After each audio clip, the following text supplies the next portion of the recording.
जगत की है ज्योति, जीवन की है ये ज्योति।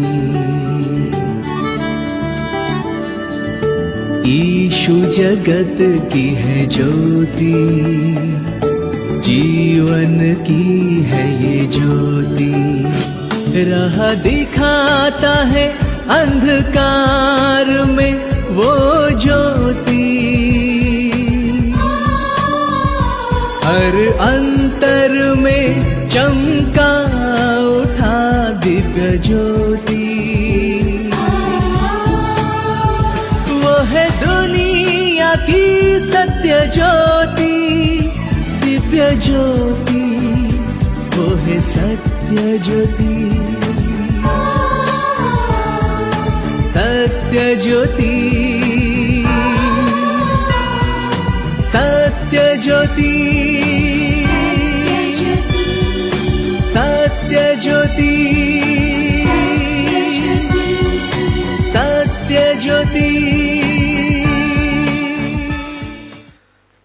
सत्य ज्योति कार्यक्रम के द्वारा आपने अपने जीवन में बहुतायत से आशीष पाई है।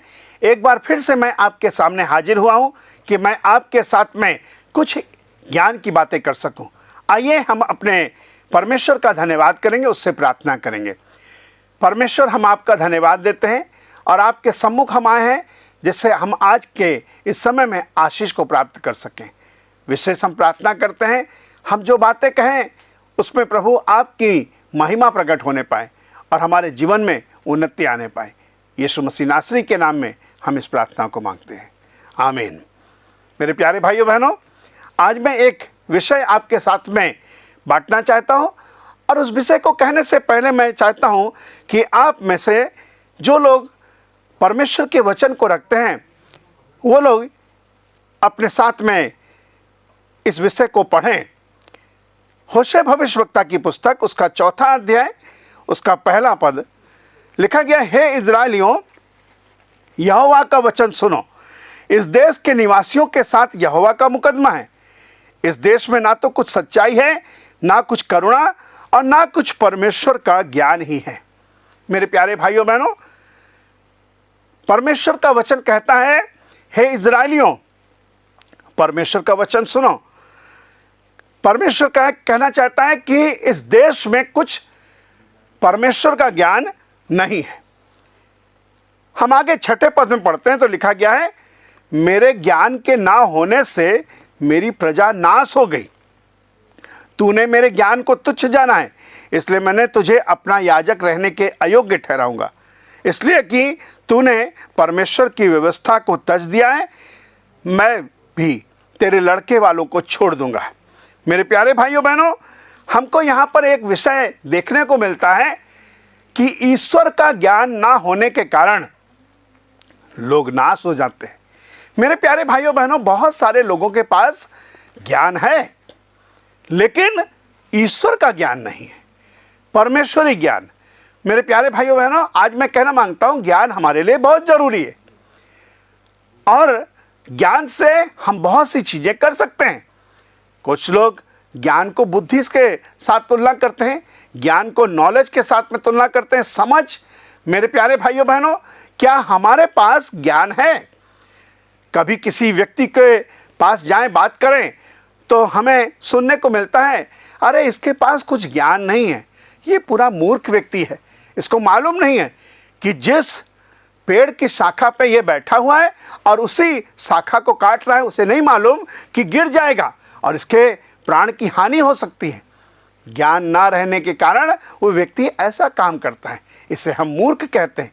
लेकिन जो ज्ञानी होगा वो जानेगा कि इसके कारण से मेरे जीवन में हानि आ सकती है।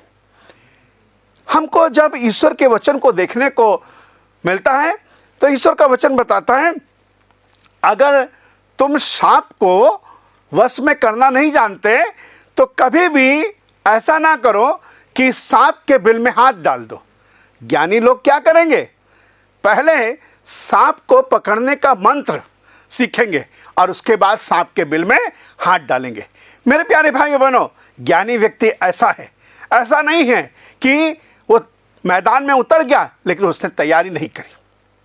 ज्ञानी व्यक्ति सब कुछ अपने पास पूरा पूरा रखता है। मेरे प्यारे भाइयों बहनों, मैं परमेश्वर के वचन में से आपको एक व्यक्ति के साथ में बात कराना चाहता हूँ, और ये व्यक्ति जिसने ज्ञान में वृद्धि पाई। हालांकि इसके बारे में लिखा गया है ये परमेश्वर के अनुग्रह में इसने वृद्धि पाई, इसने मनुष्य के अनुग्रह में वृद्धि पाई। लेकिन मैं आज आपको कहना चाहता हूं कि व्यक्ति ने ज्ञान में उन्नति पाई और इतना ज्ञानी हो गया कि 12 साल की उम्र में जब लोगों के साथ बातचीत करने लगा तब ऐसा हुआ कि लोग अचंभा करने लगे, कहने लगे इनके पास कैसे इतना ज्ञान आ गया। मेरे प्यारे भाइयों बहनों, परमेश्वर के चेले, परमेश्वर के शिष्य, वो जो अनपढ़ थे, जो लोग काम को नहीं करते थे, वो लोग जिन्होंने पढ़ाई नहीं करी थी, लेकिन 3.5 साल तक की यीशु के साथ में रहने के कारण उनको ऐसा ज्ञान प्राप्त हुआ कि लोग आश्चर्य करने लगे, कहने लगे इनके पास ऐसा ज्ञान कहाँ से आ गया। मेरे प्यारे भाइयों बहनों, काश ऐसा होने पाए, हम भी उस परमेश्वर के साथ में रह सकें। बहुत सारे लोग प्रश्न करेंगे हम कैसे परमेश्वर के साथ में रहें, परमेश्वर तो हमें दिखाई नहीं देता। एक गीत कहता है, वो नजर ना तुझको है आते है मगर हाथ तो तेरे ऊपर, तुझको महसूस हो कि या ना हो मगर उसका साया सदा तेरे सर पर। तुमको नजर नहीं आ रहा है लेकिन वो है, और वो तुमको ज्ञान से परिपूर्ण करेगा अगर तुम उसके साथ में रहो। मैं केवल ना रहूं, मैं अपने परिवार के साथ में, अपने बच्चों के साथ में उसके साथ रहूंगा और उसके साथ समय बिताऊंगा, उसकी बातों को सुनूंगा और मुझे ज्ञान की प्राप्ति होगी। मैं आज आपको यह कहना मांगता हूं, पुराने समय में लोग ज्ञान प्राप्त करने के लिए एक देश से दूसरे देश को जाया करते थे। कभी कभी अपने घर को छोड़कर जंगलों में महीनों बिता देते थे, सालों बिता देते थे और ज्ञान की प्राप्ति करते थे। मेरे प्यारे भाइयों बहनों, आज के इस वर्तमान समय में अगर मैं कहूं कि बहुत सारे कॉलेज हैं, बहुत सारे ऐसे स्कूल हैं जो अच्छा ज्ञान प्रदान करते हैं। अगर आपको ज्ञान होगा तो आप आगे बढ़ सकेंगे। भारतवर्ष का एक बहुत बड़ा महान व्यक्ति, उसने इस बात का बयान किया है कि ज्ञान आपको आपका हक प्रदान करने में सहायता करता है। मतलब आपको जो हासिल करना चाहिए, आपको जो प्राप्त करना चाहिए, आपको जो मिलना चाहिए, ज्ञान के होने के कारण आप वो हासिल कर सकेंगे। अगर ज्ञान नहीं होगा तो आपको कोई भी बेवकूफ़ बनाकर चला जाएगा। मेरे प्यारे भाइयों बहनों, आज के वर्तमान समय में आप लोग देखते होंगे टेलीविज़न में कई दफ़ा कहते हैं कि आपको पैसे की प्राप्ति हुई है और साथ में फ़ोन पे एक मैसेज आता है कि ये मैसेज को आप स्क्रीनशॉट उठाइए और स्क्रीनशॉट उठाने के बाद आप अपना नंबर, सीक्रेट नंबर लिखकर भेजिए। मेरे प्यारे भाइयों बहनों, तो उस समय एक बड़ा सा हॉर्न बजता है, कह रहे बेवकूफ़ मत बनो, ज्ञानी बनो। ऐसा नहीं होता कि पैसा पाने में हम किसी का साथ में ऐसा अपना OTP या पिन साझा करें। मेरे प्यारे भाइयों बहनों, ज्ञानी व्यक्ति अपने आप को रोक लेता है। मैं कुछ एक ऐसे जनों को जानता हूं जिन्होंने बड़ी मूर्खता का काम किया, मूर्ख बन गए। अपने आप को कह रहे थे कि हम तो बहुत ज्ञानी हैं, लेकिन पता चला कि कुछ ऐसे काम कर दिए जिसके कारण से उनका कुछ पैसा चला गया, कट गया, अकाउंट में बैलेंस 0 रहा, क्योंकि उन्होंने ज्ञान का सहारा नहीं लिया। आइए हम परमेश्वर के वचन में से एक विषय को और देखना चाहते हैं। ये हमको मिलेगा सुलेमान राजा के द्वारा लिखा गया नीति वचन और उसका 5वां अध्याय, उसका 1 और 2 पद। सुनिएगा, लिखा गया है, हे मेरे पुत्र। यहाँ पर क्या संबोधन करा जा रहा है? पुत्र। अब मैं साथ में ये भी कहना मांगता हूँ, हे मेरी बेटियों, बेटे और बेटियों, बुद्धि की बातों पर ध्यान दे, समझ की ओर कान लगा, जिससे तेरा विवेक सुरक्षित बना रहे और तू ज्ञान के वचनों को थामे रहे। ज्ञान के वचनों को थामे रहे। मेरे प्यारे भाइयों बहनों, ज्ञान चाहे परमेश्वर का हो, ज्ञान चाहे ईश्वरी हो, मेरे प्यारे भाइयों बहनों, सांसारिक ज्ञान हो, मेरे प्यारे भाइयों बहनों, हो सकता है इस संसार का ज्ञान हमारे लिए कुछ नहीं है, हमें कुछ नहीं पता। मेरे प्यारे भाइयों बहनों, ज्ञान रहने से तो आप कुछ कर सकेंगे। किसी को कंप्यूटर चलाने का ज्ञान है, किसी को क्रिकेट खेलने का ज्ञान है, कैसे खेलना है कैसे नहीं।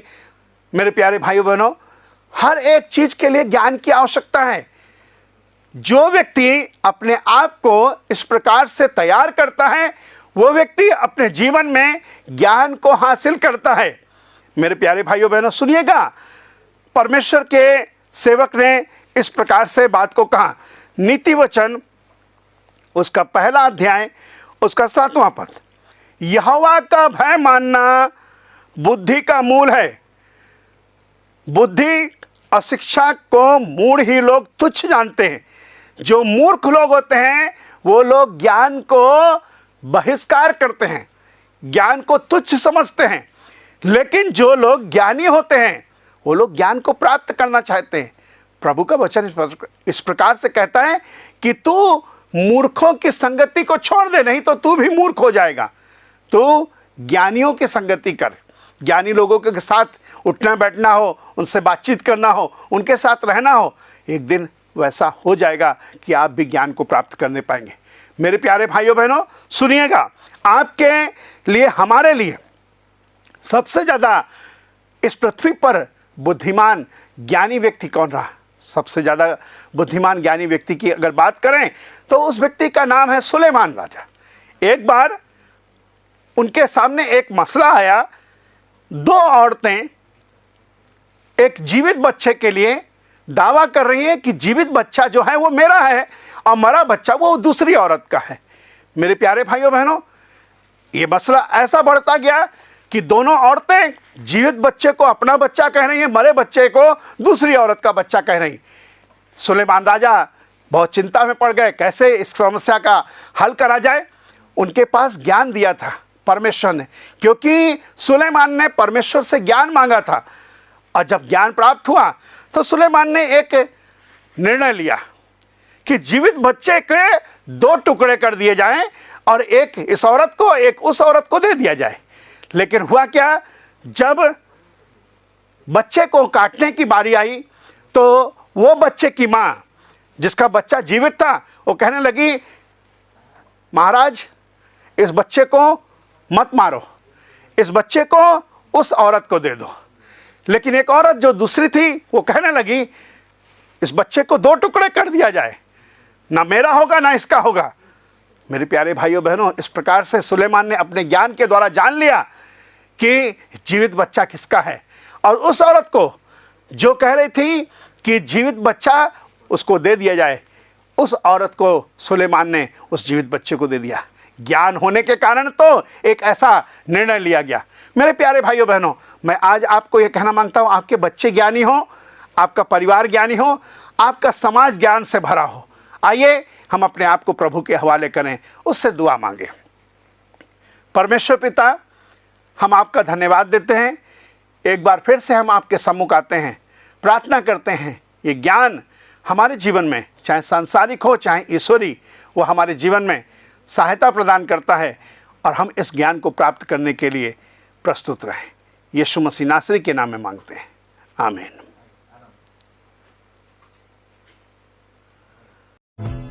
आपने सुना सत्य ज्योति का यह कार्यक्रम। इसके विषय में अधिक जानने के लिए हमारे साथ संपर्क करें। हमारा पता है सत्य ज्योति, पोस्ट बॉक्स नंबर 89, कटक 753001। हमारा टेलीफोन नंबर है 9778715486। फिर से हमारा पता नोट करें, सत्य ज्योति, पोस्ट बॉक्स नंबर 89, कटक 753001। हमारा टेलीफोन नंबर है 9778715486। आज के लिए विदा लेते हैं, नमस्कार।